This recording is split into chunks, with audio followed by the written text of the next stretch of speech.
Hey everyone, Ben here from SenseSpark. Thank you for tuning in to this week's episode of the Everything is Dead podcast.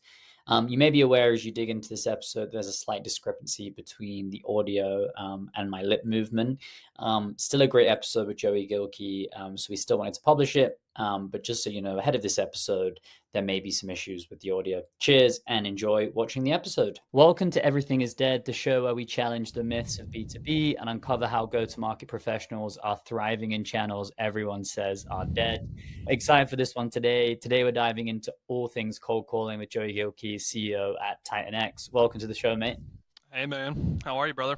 I'm good. I'm excited about this one. I think you're one of the most outspoken advocates for the profession of cold calling. Enjoy your posts immensely. So I think this is going to be a good episode, mate. As is common with these episodes, I'm just going to give you a very high level statement and just get your initial kind of gut reaction. Cool. So love the idea. If I said to you, mate, cold calling is dead, what's your reaction to that statement, mate? I'd say good. I wear my headset for no reason. Listen, man, I'm one of those guys that thinks nothing's dead. I just think the way that people approach channels is, you could call it dead or ineffective. But dude, like cold calling is alive and well. It always has been, and it's making a resurgence that people are starting to realize that again. I've never stopped the whole time whenever people are saying cold calling was dead and cold email's now on the rise and now cold email's dropping and cold calling is making a nice resurgence, which positions me well. Yeah, 100%. And I think what's always been interesting about specifically the cold calling narrative, I'm always a strong believer in like you kind of need to meet your buyer where they prefer to be, if that makes sense. And so actually, if you're trying to sell to me, the best way to get my attention is cold calls. I pick up cold calls all the time. You said it perfectly. We say prospect to people the way they want to be prospected to. Yeah, spot on. And so like, I mean, it resonates with us at SenseSpark. We send videos, we get a lot of input from people that enjoy videos, but I think you owe it to your buyer to prospect them in various different forms. The next question I'd love to ask you is like, what are some of the things, and you start off by saying, hey, the way people have done things historically maybe is dead, right? And there's a new way of doing it or a better way of doing things. What are some of the things that you see people make big mistakes on or common mistakes when it comes to the practice of cold calling? Well, I see a couple. So I'd say the first most important one is the list is the strategy. It always has been. It always will be. Who you go after and how you gather the data on who you go after is do not stop or do not pass go if you don't get there. And so what I see a lot of times is people make data decisions based around cost, not around value. And so that's the first thing. Now, the other side of that coin is phone enrichment waterfalls are the craze right now. My second point is not just that the list is the strategy, but it's more data does not mean better data. Yep. At its basic level. And so when you do an enrichment waterfall, it just means that you're getting more data. Now, what does that do? That increases the surface area of having the right phone number, but you're going to have a lot more hay in the haystack to sift through to find the needles. And so there's obviously the strategy for, okay, well, how do you combine the best practices of good list building strategy, the right waterfall enrichment, and then what do you do with that enrichment is the most important part, which is where TitanX really excels, because we will take enriched data where there is more surface area, aka there's more needles in the haystack, and we'll sift the haystack for you. That's what TitanX does, is we take the data through, we score it all, and we will say this batch of hay goes in this bucket, this batch of hay goes in this bucket, this batch of needles goes here, that's who you need to call. And so that's the best practice around it. But that's where I see most people make a mistake is garbage in, garbage out. They don't spend enough time on the list. They don't make sure that everyone on this list is someone I want to talk to. And so therefore, even if they do get to connect, which connect rates are really low right now, even if they do get to connect, they could connect with someone that's completely irrelevant to what they're selling. Yeah, do you know what's really interesting about the point you just made? Actually, it's been a consistent theme, whether we're talking about cold email, whether we're talking about paid ads, whether we're talking about, you name it. Fundamentally, it comes down to a really good understanding of your ICP fundamentally, because I think that's where all of this starts, right? Like if you're not solving a pain point and you don't know who you're solving the pain point for, you can have really great 100%. email data, but it's not going to resonate, right? Fundamentally. And so I like what you just said there around like, actually, it kind of all starts with that. And then you can go out and source the right data. It truly makes, like, I would say we are top 1% of people on the phone. But even we make mistakes. And so a good example, last week we were running a specific campaign with our SDRs, this week running a different one. And the only difference, it's not script, it's not dialer, it's not rep, it's none of that. It's the list, who we put on the list. And so between last week and this week, we have 4x'd our conversions, 4 times the pipeline in 1 week difference, simply because we had our ICP a lot more dialed in, had a lot less DQs, a lot less not me's, a lot less referrals and not nows, simply because we took the time and attention, and we went back to an old way that we used to build lists that was very manual, very labor intensive, takes a lot more time.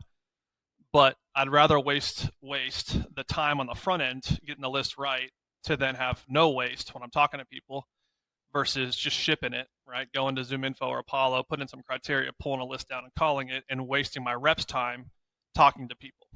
Yeah. And I always like to get tactical on this show, mate. And so you reference like the old way they used to do it, the more manual way. Like, what is your, and if you don't mind revealing it, like, what is your process for list building? Like, how do you go about that systematically to ensure that actually you are targeting the right people? So I'll give you an example of last week's list that didn't perform well. So we have been getting clearer and clearer on who our ICP is by the day. And a lot of that is doing an analysis on not just our past customers, but our past best customers. And we're starting to see very common threads for ourselves. Like for us, they have between 4 and 50 SDR titles. Ideally, it's even less. It's like 4 to 30. There's a VP of sales on staff that obviously runs the sales department. That VP of sales has been around for more than 1 year. Okay. Reason for that, because we're making assumptions that a new VP is coming in to shake things up. No, a new VP is coming to shake things up with the way they've always done things at their last company. So if they didn't work with us before, they're not bringing us with us in their first year. So they have to get that out of their system. The second thing is that VP now has more pull in the company. They've been around for over a year, right? The typical tenure of a VP is about 12 to 18 months now. So if they're getting to that threshold, they're either trying new things to save their job, or they've gotten past that, they've proven themselves, and they're looking to continue to improve and evolve the team. Not to mention there's certain things around ACVs and how big is their TAM and things like that. Can I just stop you there? Because I actually think it's worth restating what you've just said and how scientifically you've approached that. Because one of the things that I see people make the mistake of is, and again, it's such a buzzy phrase, signal, right? Signal-based outbound. Mm-hmm. And fundamentally, like, people can view that as new hire. I should just send generic message. But actually, you've gone a level beyond that. You've taken a signal, but you've actually got into the mind of that person that has that signal fundamentally, right? And made an assumption as to like what they're going to be thinking about or what they care about at the moment in time. So I love what you just said, and I wanted to restate that for the audience, because I think it's important, right? People fall over at that first step. It's like one trigger, think they're go to market engineers and just build. Well, and if you think about it, like if you're building an ideal account profile, right? We call it TAP, a target account profile. There's firmographic data, there's psychographic data. Same thing at the persona level, right? A CEO is different than a CRO, is different than a VP sales, is different than a VP of biz dev, is different than a sales director, right? And so same thing with the individual, there's demographics and there's psychographics. Psychographics are what is in the psyche, what is in the mental of that individual.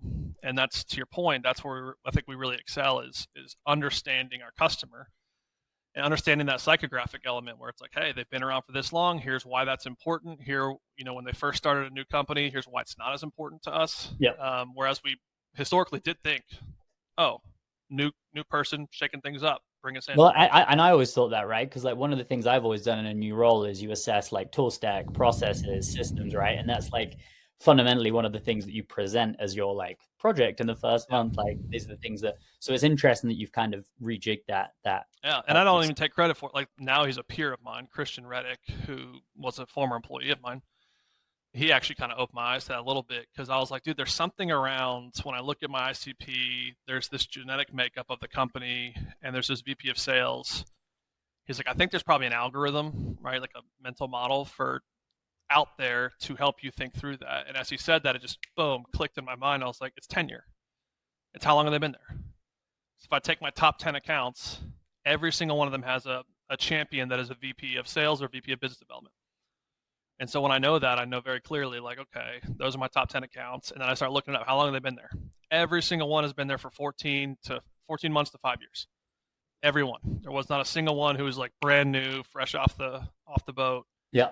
It's literally they've got tenure, they've got a certain size team, they have a certain size TAM, and it became very clear very quickly.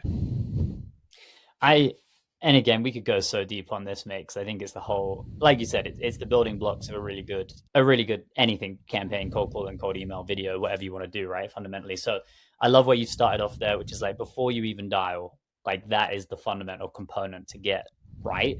Let's move on to something maybe then like, okay, hypothetically, the audience that are listening to this are spending as much time as you, scoring their leads, creating really good lists.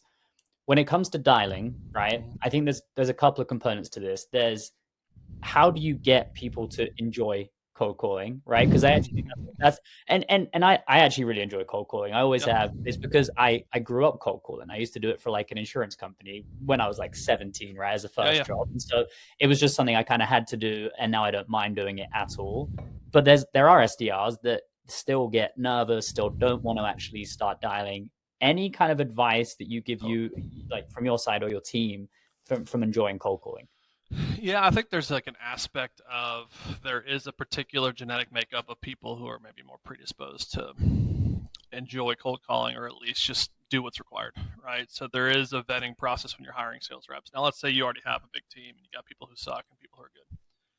You have to start with the psychology of the rep. And you have to retrain them on like what is the intention of a cold call. I think people get so caught up in their mind because one, they are interrupting somebody, and two, they are trying to get too far down the sales funnel or sales process too fast. Yep.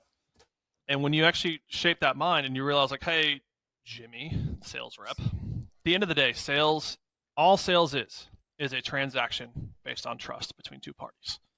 So I'm calling Ben, and my objective is to build the rapport or the trust that Joey has with Ben so that Ben can then transact. Now, transaction doesn't mean they buy. It just means that they take the next action, transaction. And so the next action is where are they at in the buying cycle? What intel can I gather on the account? Maybe it's a meeting, maybe it's an activation, maybe it's a not now, right? But my objective is to simply just figure out where are they at in their buying cycle and then have them the transactions that give me that information. Now, it could go to the next transaction, which is a meeting or an activated lead or something of that nature. But when you take the pressure off of like you have to hit this meeting quota and you have to get this much pipeline, like I hate that. I hate that with a passion because I think that it incentivizes and misaligns the rep to the actual company goals. Meetings, we used to say meetings don't matter. We know they do matter. You have to meet to eventually transact on an actual monetary basis. But when it comes to the cold call, the purpose is to survey the market. That's it. I want to know where everybody's at. When I talk to them, where are they at? And from there, I can then maneuver. So if it's a meeting, great, let's get on the books. If it's an activated lead, great, let's create a follow-up cadence based on the intel I gathered in that activation. If it's a not now, it's okay, it's a win. If it's a not me, it's a okay, who? If it's a referral, it's a who. If it's a not interested, it's a why.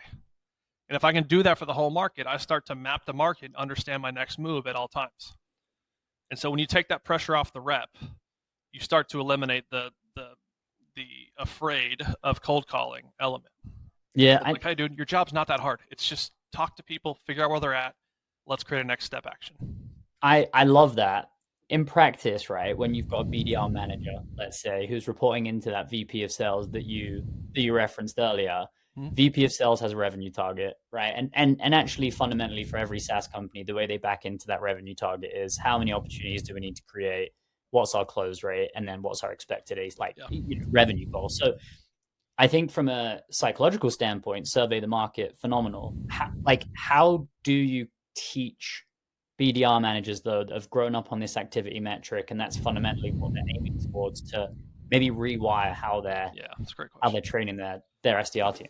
So I think you have to fundamentally shift the way they think, and I liken this to an analogy of I'll take it completely out of sales, mergers and acquisitions. I'm going to sell my company one day. If you are the CEO, founder, founding team, executive leadership team, whatever your title might be, and you wake up every day thinking, I'm going to go sell this thing in 12 months for this much money. I'm going to sell this company for this much money. I'm going to sell this company for this much money. You have to think about does a buyer want to buy a company where the founder and CEO has woken up every day saying, I want to get this off my shoulders? No. Why? Because that's not the type of company a buyer wants. A buyer wants a company that's worth buying, that they can then grow and multiply and make worth more money than what they bought it for. And so the same thing with the SDR manager is helping them think differently around. A lot of times they think in the silo of like quarter to quarter quotas and all that kind of stuff. At the end of the day, I don't want a company that wakes up every day saying, I need to hit quota. I want to build a company where my sales team wakes up every day saying, I want to hit the North Star metric of the company. And that might mean that you have to change your strategy and you have to start thinking how I'm thinking, which is it's not about meetings, it's not about quotas, it's about surveying the market. Because if you do that prerequisite, you will hit more meetings. You will build more pipeline. You will know that this person's not in a buying window now, but they will be next September. And that's in my future pipe. And so I think you have to really sit them down and take the pressure off of them of saying you have to hit quota. And instead of saying, here is our company goal, here's where your inputs map to those outputs. And it's okay to think differently and think slower, right? Slow is smooth, smooth is fast. And so oftentimes we don't think that way. We think fast, fast, fast, hit the goal, hit the goal, hit the goal. Instead of saying, no, slow it down. What's the strategy? The list is the strategy. Okay, now that we have the list, what do we do with that list? How do we approach it? What's the script? What's the messaging? It's not working. What do we change? Like, even me. Had a bad list. Now I have a good one. 4x the conversions. Slow it down and think through it. One thing that I'm thinking through as you're saying that, though, is like, it comes back to your first point around like refining your ICP, because that's the other byproduct of your motion of surveying the market, which is if you're able to listen to people that say, hey, I'm not interested in a solution like that, you're actually starting to mold, craft, improve your overall value proposition, your script eventually, right? So then when you make additional calls, not only is the list going to be better because you've refined it down through surveying the market, but you're also getting so many little tidbits and pieces of information that you can actually create a more solid script, right, as well. Well, this is like the best tactical or strategic tactical move you can make. I'm a big fan. Like, you can't have tactics without strategy. You can have strategy without like sound tactics, and you can get to success. I mentioned there's a Sun Tzu quote that says, I'm going to probably butcher it, but it basically says, strategy without tactics is the slowest and surest way to victory. Tactics without strategy is just the clanging noise before defeat. And so if all you think about is the tactical side of things, you don't think about strategy, it's a problem. So from a strategic element, if I'm running a campaign and I'm running it to one list, one persona, one message, make it very clear. Another mistake people make is they have a bunch of personas on a list, they have a bunch of different messages, and it's really hard to measure what is and what is not working. So when you think about cold calling, you have to have very sound definitions on what is a disposition for a call, right? There's only a couple dispositions. Meeting, for us at least, meeting, activated, not now, not interested, not me, referred, or nurture. And the reason that's important, and there's very strict rules around how you disposition your calls, and we'll QA this with the team, is because I want to see a pie chart. If I have 100 conversations with people, I want to see how that pie chart slices up. If my meeting schedule rate's really high, my activation rate's really high, my not me and referrals really low, then I know my targeting is really sound and my messaging's good. But if I find that I have really high, not me, really high referred, meaning I'm not talking to the right person, then I know my targeting's off. Simultaneously, if that's low and my meeting schedule is low and my activation is low, but my not interested is really high, then I know I have a messaging issue or a product issue. And so when you look at the pie chart of dispositions, it will tell you exactly what you need to do. It's a list problem, targeting. It's a messaging problem, possibly. If you have 3 or 4 reps going after the same list, same message, and one rep is getting wildly worse results than the others, it's a rep problem. And then from there, it's a follow-up game. You just follow people according to how they disposition.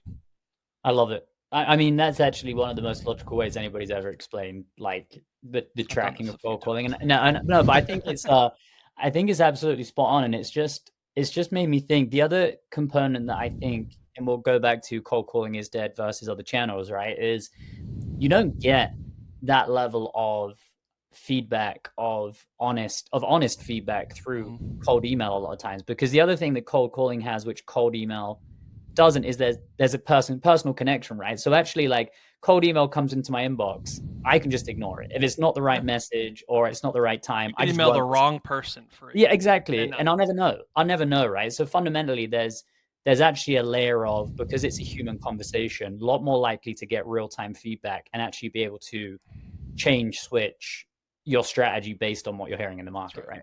Yes, Yeah, exactly right. love it, I man. mean, that's why I love the cold. I mean, it is a bi-directional conversation with the people that I think that I want to talk to.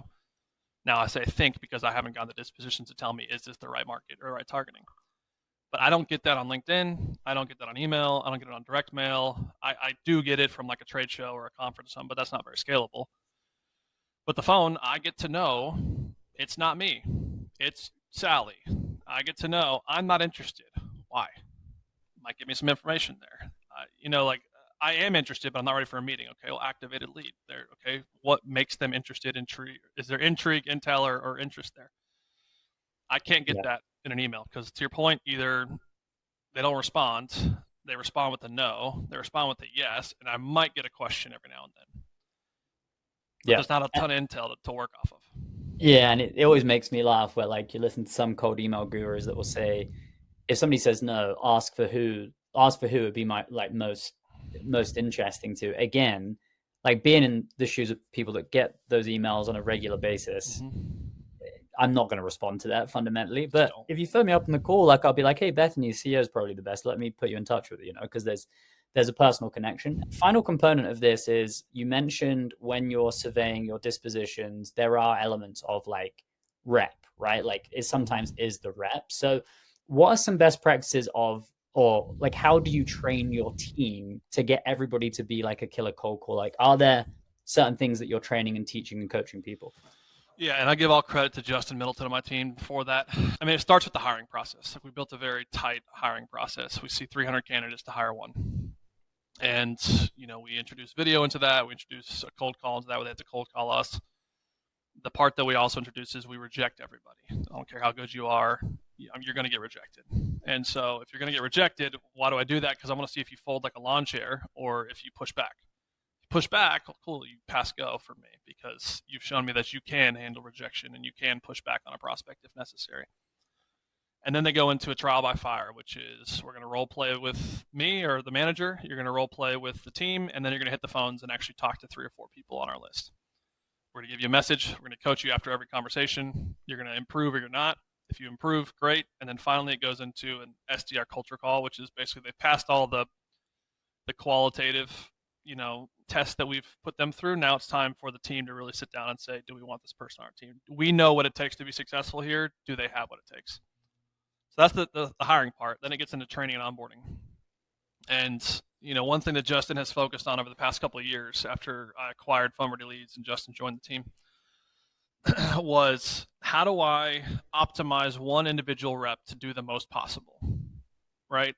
And what that required was, you have to take a lot of the thought away from the SDR. A lot. Like, you don't think about what list you're building. You don't think about the tech. You don't do cold email. You don't do LinkedIn. You just call. And when you call, you're going to get 23, 27% connect rates because we use TitanX for everything. And so that's the first optimization. We have very clear definitions, like I said, around dispositions. And we do a start of day and end of day coaching no matter what. So every day starts with training. Every day ends with how to go today, shut down, what'd you learn, what'd you not learn, where you struggling. And so it is a lot more hand holding than you want it to be. You want it to be set it and forget it, and they just produce, but they won't. And you want to take as much off their plate as possible. They shouldn't be building lists. They shouldn't be doing CRM updates. They shouldn't be in the CRM at all, for that matter. They should be in the dialer. They should be fed the data. They should have conversations. They should disposition it, and we should train them daily, morning and evening. That's it. What I think's interesting about that is, you kind of referenced it there for a little bit, which is, like, in everybody's best case scenario, you onboard an SDR and they start producing. But, like, regardless, I mean, we've got inside sales reps at SenseBot because we're primarily, like, I'd say sales assist, but mainly PLGs. So we get leads that come in. So we've got reps that will take demos and close. And so, like, I created the process. I was the one that was taking these smaller deal demos for at least 3 months and building out a process that works before handing it off. And so I do find it funny sometimes where you dig into like, oh, cold email isn't working for us, but the SDR manager has never done cold email or never had success through cold email. You're suddenly expecting, a junior level employee to come in and be an expert on cold email, for example. So I think that's applicable across every type of sales process, regardless of whether it's AE, SDR.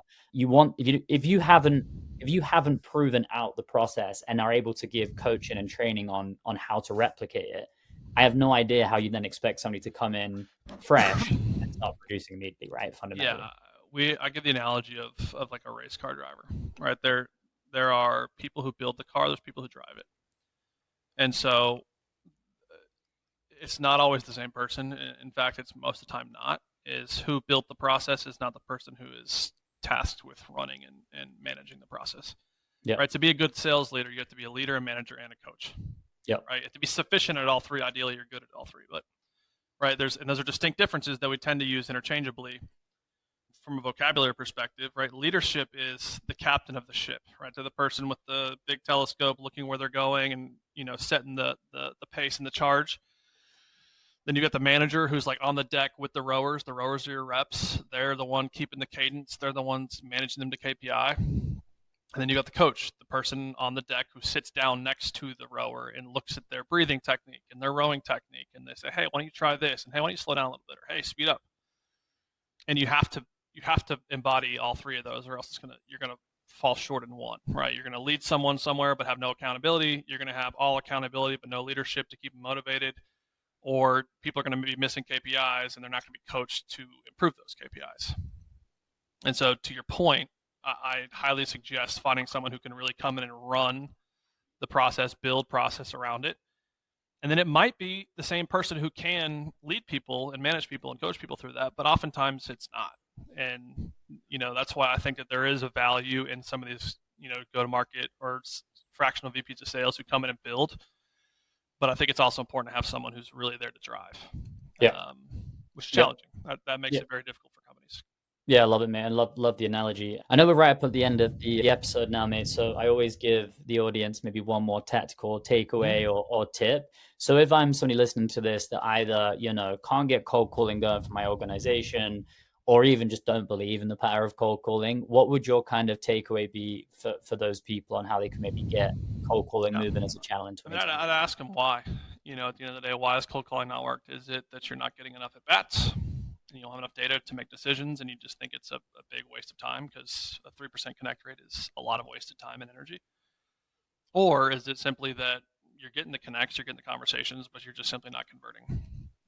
And it comes back to the 4 pillars of outbound. It's list, message, rep, follow-up.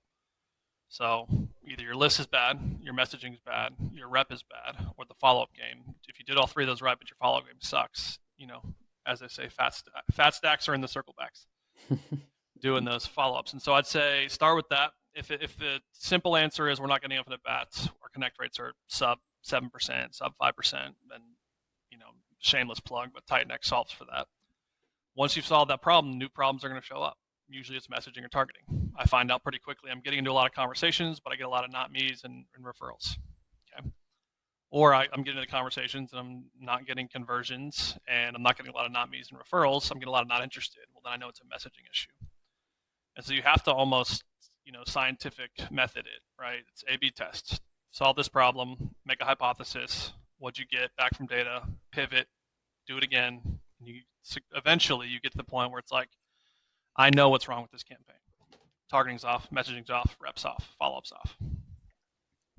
Yeah, love it, mate. Love it. And I think the thing to take away is like to your point, it's a bit of a scientific process. It's not like, whack a list from Apollo, maybe use Clay to enrich with some additional phone numbers and then go, because if you're not constantly tweaking, revising, then you're not going to have success. Joey, been awesome having you on, mate. Lots of takeaways for the audience today. Everybody listening, if you want to follow Joey or TitanX, he posts a bunch of good content on LinkedIn. What's the website, Joey, if people want to TitanX.io. Cool. TitanX.io. Perfect. Well, thanks everybody for tuning in to another episode. And Joey, thanks so much for coming on today. Sure thing, man. Everything's dead.